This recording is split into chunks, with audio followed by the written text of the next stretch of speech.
ICC champions trophy 2025 পাকিস্তানে অনুষ্ঠিত হলেও ভারতের জন্য আলাদা ভেন্যু, আলাদা শহর, সব কিছু আলাদা। আর সেই ভারত দুবাই থেকেই তারা ঘরোয়া পরিবেশেই দুবাইতে গ্রুপ পর্বের ম্যাচগুলো খেলেছে এবং সেমিফাইনালে ম্যাচও খেলেছে এবং সর্বশেষ ফাইনালেও ভারত উত্তীর্ণ হয়েছে। এখন ফাইনালে ভারতের মুখোমুখি নিউজিল্যান্ড। এখানে সকলেই কিন্তু কম বেশি বাজির ঘোড়া দৌড়াছে এবং কেউ নিউজিল্যান্ডের পক্ষে সাপোর্ট দিছে, কেউ ইন্ডিয়াকে সাপোর্ট দিছে।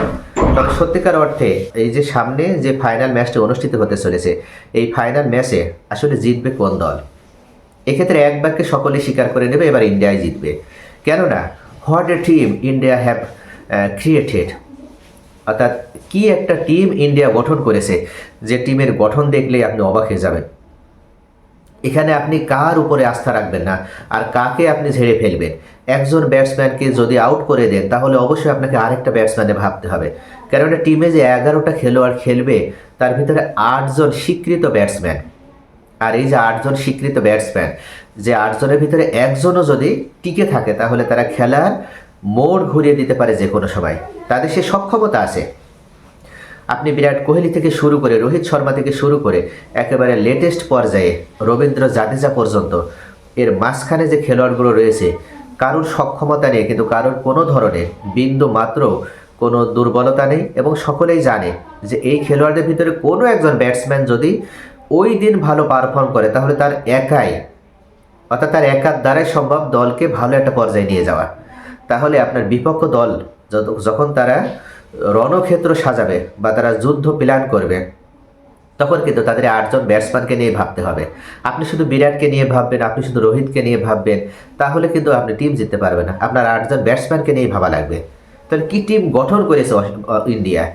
এ ধরনের টিম বিশ্বে আর কোথাও আপনি পাবেন না। এই টিমে কি নেই? আপনি অলরাউন্ডার খোঁজেন, তিনজন স্বীকৃত অলরাউন্ডার রয়েছে, বিশেষ করে রবীন্দ্র জাদেজা, হার্দিক পান্ডে এবং অক্ষর প্যাটেল। এরা যেমন বোলিংয়ের ক্ষেত্রে ভূমিকা রাখতে পারে, ঠিক তেমনই ব্যাটিংয়ের ক্ষেত্রে। আর শুধু কি তাই, আপনি এদের ফিল্ডিং যদি দেখেন তাহলে অবাক হয়ে যাবেন। হার্দিক পান্ডে তো সবসময় সেরা একজন ফিল্ডার।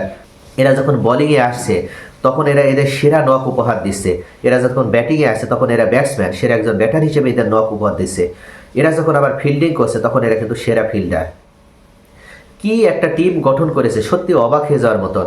বাংলাদেশ বলে নয়, সারা বিশ্বের ভিতরে কোনো দেশে এখনো পর্যন্ত এ ধরনের স্বীকৃত ব্যাটসম্যান, স্বীকৃত বলার, স্বীকৃত ফিল্ডার নিয়ে কোনো টিম এখনো পর্যন্ত কোনো অলরাউন্ডার তারা তৈরি করতে পারেনি। হতে পারে সাকিব আল হাসান বিশ্বকের সেরা অলরাউন্ডার, কিন্তু এই বিশ্বসেরা অলরাউন্ডার হিসেবে সাকিব আল হাসান 1 নম্বরে আসলেও সে কিন্তু কখনো এ ধরনের আপনার কোয়ালিটিফুল কোনো খেলোয়াড় না। কিন্তু আপনি এদের ভিতরে দেখেন, এদের কোয়ালিটি দেখলে আপনি অবাক হয়ে যাবেন। এদের ফিটনেস থেকে শুরু করে সকল দিক থেকে এরা সম্পূর্ণ সামর্থ্যবান এবং যোগ্য। এবং বলার হিসেবে মোহাম্মদ শামি তো রয়েছেই। মোহাম্মদ শামি ইনজুরি থেকে ফিরে এসে যেন আরও ভয়ঙ্কর হয়ে উঠেছে, আরও মারাত্মক হয়ে উঠেছে। এবং মোহাম্মদ শামি যে ইয়র্কার বলগুলো করছে, একেবারে নিখুঁত লেগতে বল ফেলছে। বিপক্ষ দলের জন্য বা বিপক্ষ ব্যাটসম্যানের জন্য যে বল মোকাবেলা করা কিন্তু অনেক কষ্টসাধ্য বিষয়। এবং পাশাপাশি বরুণ চক্রবর্তী, হোয়াট এ বলার! বরুণ চক্রবর্তী যে সুন্দর বল করছে, বরুণ চক্রবর্তী যে লাইন এবং লেন্থ রক্ষা করে যে বলগুলো করছে, আপনি বরুণ চক্রবর্তীকে মোকাবেলা করা এতটা সহজ হবে না।